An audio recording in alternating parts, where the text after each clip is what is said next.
Alléluia. Ça veut dire que quand tu viens vers Dieu, viens vers lui librement dans un esprit de paix. Parce qu'on monte, on descend, on est d'accord, on n'est pas d'accord. Aussi longtemps que tu demeures dans la foi, tu es saint. Bon, si quelqu'un dit que c'est trop facile pour accepter, lui, il n'a qu'à aller chercher ce qui est difficile. Mais nous, là, Dieu a rendu tout facile pour nous. Ça s'appelle la grâce. Donc, si toi, tu veux rester dans les choses archaïques, c'est ton problème.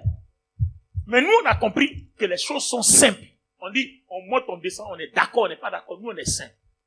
Donc, tu vois, d'accord, si un frère a commis l'impudicité, que toi, tu vas dire, lui, là, il a commis l'impudicité, il n'est pas bon, il n'est pas bon. Dieu va dire, toi-même, d'accord, tu n'es pas bon. Ton impudicité, laissez parler de ça. Donc, tu parles de pour le pourquoi. Donc, tu comprends que c'est toi qui pêches maintenant vis-à-vis du Seigneur. Parce que la grâce qu'on t'a faite là, toi, on n'en parle pas. Maintenant, la grâce qu'on fait à quelqu'un d'autre, toi, tu soulèves ça. Donc, c'est contre toi que Dieu a un problème. Donc, vous voyez comment nous-mêmes, on crée des embûches dans nos vies. Vous voyez, on crée des embûches dans nos vies. Ton frère ou ta soeur a un problème, tu peux l'aider, aide-le. Tu ne peux pas l'aider, pardon, il faut continuer. Maintenant, il y a deux sortes de péchés. Il y a le péché qui est une faiblesse, c'est-à-dire c'est permanent. D'accord? Et puis, il y a cet autre péché qui est occasionnel. Ça, regardez bien. C'est un exemple, hein, Marie-Laure. On ne sait jamais. Tu pries tout le temps, Seigneur, aide-moi. Et puis, un matin, bon, tu es une femme. On doit t'épouser, non? Quelqu'un peut t'inviter à déjeuner. Ça, c'est pas interdit, c'est pas un péché. Si tu n'as pas dit que tu n'as rien fait, tu n'as pas de problème. Tu peux aller manger. Maintenant, dans manger, ça fait que tu es emporté de manger. Toi ou la nourriture, on vous a emporté. Quand on t'a emporté comme ça, là, bon, en allant, tu n'as pas imaginé que tu vas être emporté.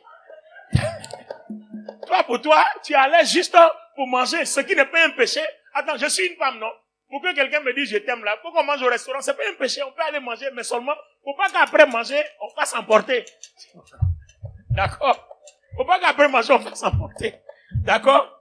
Si on a fini de manger, faut pas qu'on te fasse emporter. D'accord? On finit là pour retourner chez toi. D'accord? Et puis on t'a emporté. Quand tu finis, tu as péché. Normalement, tu te sens odieuse. Non, tu ne dois pas te sentir odieuse. À partir du moment où tu sais que ça arrive occasionnellement, lève-toi. Seigneur, merci. Parce qu'à cause de toi, je suis pur. Automatiquement, tu es sanctifié. Un démon ne peut rien faire contre toi. On ne peut rien faire. Automatiquement, tu es pur. Pourquoi? Pourquoi Dieu fait ça? Parce qu'au moment où il te prenait, tu étais pur. Donc, il n'attend pas de toi que tu sois pur parce que tu ne peux même pas être pur. Justement, c'est pour ça que tu es comme ça. Donc, il a prévu tout ce qu'il faut pour que tu sois pur. Maintenant, ce qui n'est pas bien, c'est que quand tu as fini ça là, demain, tu es revenu encore emporté. Quand tu as fini ça là, demain, tu es revenu encore emporté. Quand tu as fini ça, tu es revenu demain encore emporté. En ce moment-là, ce n'est plus un péché, mais c'est une faiblesse. C'est-à-dire, on a dépassé même le cap de péché. Tu es dans une faiblesse. Donc là, tu as laissé une porte ouverte à l'ennemi. Et quand c'est comme ça, si l'ennemi s'installe comme une forteresse, ce péché-là, tu ne pourras plus l'abandonner. Ça va devenir une gangrène. Ça va devenir un problème. Et quand ça devient un problème, l'homme est corps, âme et esprit.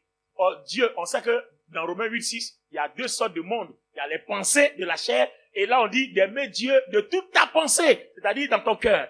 D'accord? Mais il y a les pensées de la chair. Et tu as laissé le diable gouverner les pensées de la chair. C'est devenu forteresse. Maintenant, si Dieu gouverne, vous allez voir, dans votre vie, il y a deux personnalités qui se battent. Il y a un conflit. Donc, pendant que tu es en train de prier, pendant que on chante Alléluia, Hosanna, et puis il y a l'autre qui vient. Allez, coupé, parce qu'il y a un côté qui est coupé, il y a un côté qui est Alléluia, Hosanna. Donc, vous voyez, donc il y a deux choses qui se battent en toi. Il y a ta chair qui se bat contre ton esprit. Et ça fait que ta vie tourne au ralenti. Ça bouge pas. Pendant ce temps, tu es là, les autres témoignent. Alléluia! Alléluia, on est béni. Et puis toi, tu es là, à quand mon tout. C'est une affaire d'à ton tout. Il faut laisser Dieu gouverner ta chair et il faut laisser Dieu gouverner ton cœur. En ce moment précis là, ton tour là, ça va aller vite, vite, vite comme ça. Vite, vite, vite, vite. Vous voyez? Donc c'est quelque chose qui dépend de chacun de nous. Dieu ne va pas te tuer. Il ne va pas te faire quelque chose. C'est toi qui choisis le rythme de vie. Donc choisis ton rythme. Si tu choisis ton rythme, ça marche. Parce qu'on dit, la grâce là, il y a des richesses qui l'accompagnent. Bon, ces richesses là, tu les veux ou pas? Ah ben si tu les veux ou pas, change ton rythme.